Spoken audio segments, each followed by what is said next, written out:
Welcome to the Maintenance Community Podcast, a podcast for people who want to learn all things about maintenance and reliability. I'm your host, Ryan. I'm the CEO and founder of Upkeep. Each week, I'll be meeting with an expert in the maintenance community to take a deep dive into topics that hopefully help elevate the entire industry.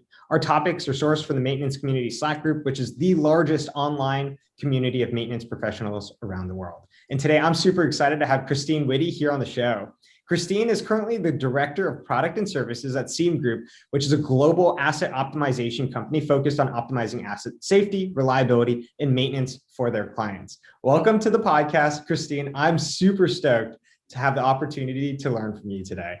Hi, Ryan. Thank you for having me. I'm excited to be here. So the way that we always kick the show off is have you share a little bit more about yourself, your background, and how you were first introduced into this wonderful field of maintenance and reliability. Absolutely. Yeah. I spent the majority of my career actually integrating technology across the healthcare space. So think about electronic health records. Traditionally, everything was pen and paper, and now all of a sudden you have these platforms where you can capture everything digitally. My role was to kind of look at workflows, look at the clinical setting, and integrate that technology so that it optimized those workflows and it improved the patient's experience, and learned a lot about how technology can either drive efficiencies or create a bottleneck for everything that's actually supposed to happen in a space.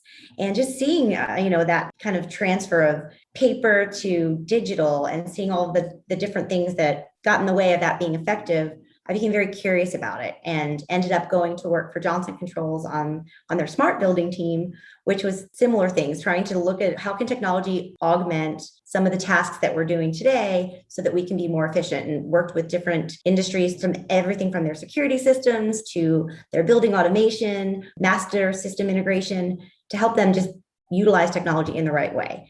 And then found out about this maintenance and reliability world. I was at FedEx, and they were talking about how they have to get all these packages out the door, but every time a pump or a belt breaks, everything stops. And every moment that they're shut down, that's dollars out the door. That's a package that got delivered late.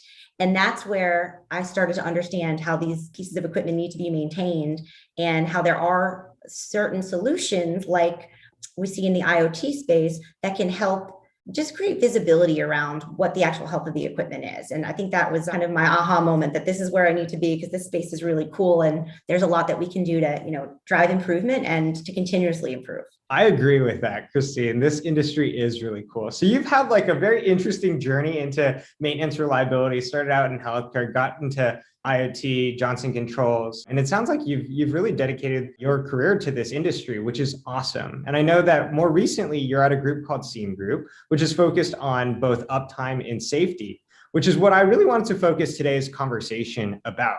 Safety and the trends within safety. I think the most top of mind topic right now is around COVID and how COVID has shaped safety within a plant. Maybe we could start there. Christine, what kind of trends are you seeing within organizations, big and small, around how they're reacting to safety as it relates to COVID within their plant? Your employees still need to be trained. They need to continuously be educated upon whatever their role is, whatever that task is that they're responsible for. So what we saw during COVID was that organizations had to quickly shift and pivot around their traditional, training and education platform. We had to find ways to do it remotely, to have virtual training, and to ensure that those trainings were actually completed, because a lot of them are regulated. Let's take OSHA, for instance, and NFPA 70E. If you're in a critical space like manufacturing, you need to make sure that your employees go through that training, are assessed, and they're viable to do the job that they've been paid to do.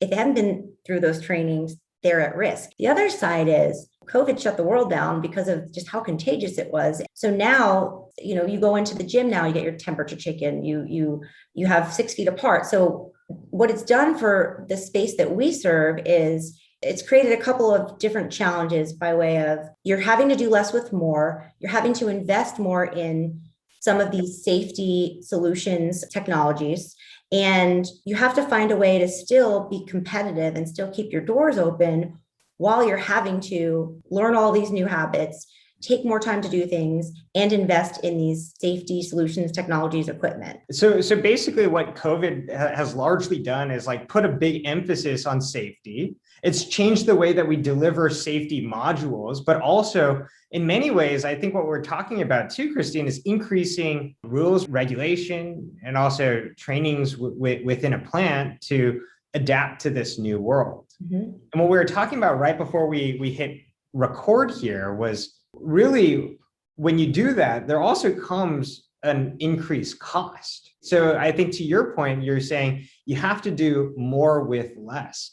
How are you seeing the best companies right now adapt to this, like what's called like increased cost in maintaining safety within a plant, given these new rules, regulations, and everything that's going on? It's going to be potentially investing a little bit today to, reap the benefits later. Look at what technologies are available so that you can, without adding more people, adding more bodies, utilize technology so that your teams can focus on, the high value tasks. Your technician may be spending most of his time looking for problems, and you may need that many more technicians looking for all these problems across your plant and all the pieces of equipment. But with IoT and with technology, you can actually have sensors installed to monitor your equipment similar to a physiological monitor in the healthcare space. And so now you have data delivered to your, at your fingertips on your mobile device, to your CMMS like Upkeep, which is mobile, and that platform travels with you. So at any given time what your equipment's doing, what the risk of failure is, so you can, assign a task to the right technician at the right time. And in the mobile workspace and the hybrid workspace, that's extremely crucial and critical for these folks to optimize and to be competitive, especially as they're running with these skeleton crews, post-COVID. To your point around like increasing costs, how do you do more with less? I think you're absolutely right. There's been a huge, big investment in technology, which is why I think over the past, it seems like 8 to 10 months, we've seen this massive surge in technology because a lot of businesses are realizing that we have to do more with less. And one way to do that is through using technology, which also poses a very interesting question around what does that mean for the future of our jobs, right? If we are saying, how do we do more with less, utilize technology, you need fewer technicians. What do you think that means for our industry? Well, there's a couple of things that are important to note is we know there's a skills gap. There's all these jobs that are going to need to be replaced if we stay where we are today. That workforce, that skilled trade, they came into this space with apprenticeships as journeymen. Those apprenticeships that we would traditionally see in high schools have been replaced with STEM, computer labs, things that are very important, things that are the technology drives, but that's created this big gap. It's almost a blessing in disguise that we're going to have the ability to replace some of those skilled jobs with technology. Technology is never going to replace a human completely. It's a relationship. It's a qualitative and quantitative relationship. And when they come together, they can work magically together. But I don't think it's one or the other. I was trying to find some stats the other day and I came across the BLS and I looked at, maintenance industrial workers and the job outlook for maintenance industrial workers over the next 10 years. And the BLS actually said that this is an occupation that's expected to grow by 13% over the next 10 years, which is actually huge. Yes, which is crazy. Faster than the normal job outlook and growth. And I started digging in a little bit deeper, like, why is that? We keep talking about like how technology is going to replace workers and replace jobs. But what I found was that a lot of the work that is being done by our industry is repairing equipment. These pieces of equipment is essentially the technology that we're also afraid of. And until these pieces of equipment, robotics can start repairing itself, like we're going to also— They're not going to, right? Yeah, I mean, we're going to need the maintenance reliability industry. And as those pieces of equipment become more complex, we're going to need those skilled workers to work on those pieces of equipment. I think we talked about this last time. There's this fear that like banks would close and the teller job would go away with ATMs. But what happened with ATMs is banks were able to open new branches and do more because they had better cash flows, because they were able to scale by not having, that long line on Friday out the door. They were able to do more with their folks and grow their business versus, the initial fear that, these ATMs are going to replace all these people inside the bank. They just were now focused on higher value tasks. Exactly. And that's kind of what we talked about, in one of our other episodes around like, what are some of the jobs that are going to get automated away? One, the most mundane, repetitive, simple tasks like the bank teller job.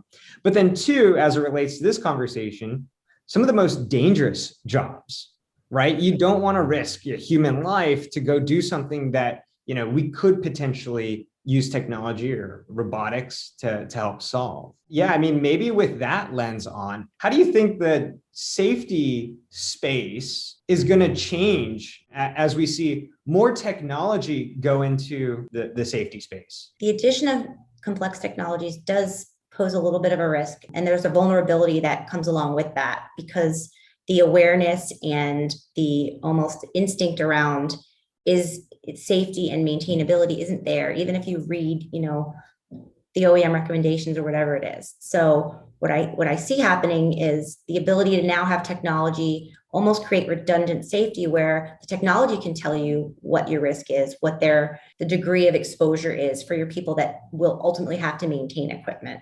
At the end of the day, like you said, they're not going to maintain themselves, but we can utilize sensors and IoT to now have, heat maps and awareness on what that risk is based on the time of day, whatever process is happening within the plant, decrease our vulnerability and hopefully save lives and make sure that our people go home safe. It's always been astounding to me that this statistic of 10 times more workers die each year than first responders in the maintenance space and in the industrial space. That's not okay. I mean, that's something that shouldn't be happening. And I do see that pray that there'll be a reduction in that or eliminated altogether once we have technologies that can really help us understand, prepare, and mitigate risk. The other thing that I maybe as a quick aside that I noticed from you, Seam Group, was you mentioned uptime and safety. I think in the industry, there is a conversation around like, does reliable mean safe?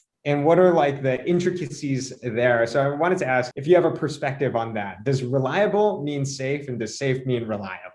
There's a spectrum of where people sit on this. There's academics that write books on it. There's maintenance reliability professionals that have completely conflicting theories to these, academics. But my personal opinion, they are not, mutually exclusive of one another. I think that they are actually, there is a relationship, there's a correlation. It might not be specific within every plant, every space, but they are definitely complementary of one another. And when something is reliable and when you understand what it's doing, you understand failure modes, you understand everything that could potentially go wrong with that, there's awareness on what is safe versus unsafe. And I do believe that that they're correlated and that they should be viewed upon and looked at together, part of that greater strategy. So it's not just maintenance and reliability, it's maintenance, reliability, and safety, because all three of those woven together create a much more optimal plant with specific awareness around what it's doing at any given time and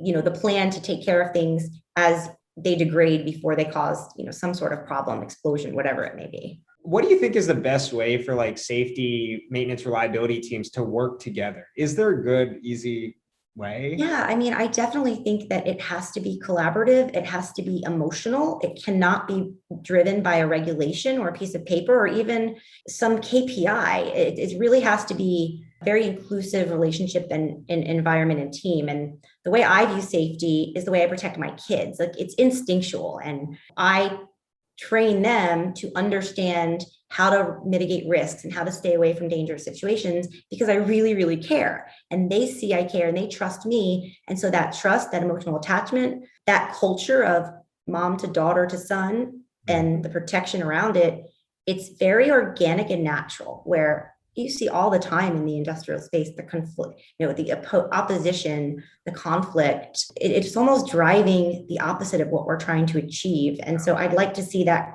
turn around and it be much more, cohesive and collaborative. And in the same vein with kids analogy, I don't have kids yet, but I could imagine, Christine, that there is this like push for obviously keeping them safe, but also push for, wanting to see them push the boundaries of what's possible too. And what I say to them is see something, say something, ask, speak up. And if you have a thought or you have an idea, don't be afraid to speak your mind. Don't be afraid to say, wait a minute, that doesn't look right. Or why don't we try it this way? It's breeding curiosity and confidence that you're okay to speak up, regardless if you're here or, you're a new hire or you're an intern, whatever it is, or you're a 5-year-old. Speak up, ask questions, be very curious. So on that vein around being curious, we're just wrapping up our time here. Christine, where do you go to find yourself learning more? Where do you go for new ideas? And where do you go for educational content? I am inherently a very curious person, and I like to go where there's a diverse group of, minds and experiences and skill sets. So I guess I should mention the maintenance community. I believe there's like 4,700 of us now on this great platform where we can engage and we can have breakout sessions and different, with different thoughts, with different topics. I can ask an expert anything about reliability and have an answer within 30 seconds. So I would recommend, anybody watching, check out the maintenance community. It's just a really very wealthy group of resources, people, and has been fascinating for me to be part of that. Awesome. Well, Christine, we love having you as part of the maintenance community as well. You've been a huge resource to all of our different members. Can you share with all of our listeners all the different ways that they can connect with you and follow you on your journey? Thank you for having me. And I'd love to connect with any of you guys. I am on LinkedIn. It's Christine O'Rourke Witte, Witte, C Witte at seamgroup.com. Awesome. And thank you again, Christine, for joining us and being so open to the entire maintenance reliability community. Absolutely, Ryan. Thank you. And congratulations on all the success that Upkeep's having. 400,000 users. That is still blowing my mind. And it's really cool to see. It's been an awesome, amazing journey. Again, thank you to all of our listeners. My name is Ryan. I'm the CEO and founder of Upkeep. You can also connect with me on LinkedIn. You can find me and Christine in the maintenance community Slack group. You can feel free to follow us, shoot us any questions, or suggest any future topics. So I hope to connect with all of you soon. And thank you again, Christine. Have a great afternoon, Ryan. Thank you so much.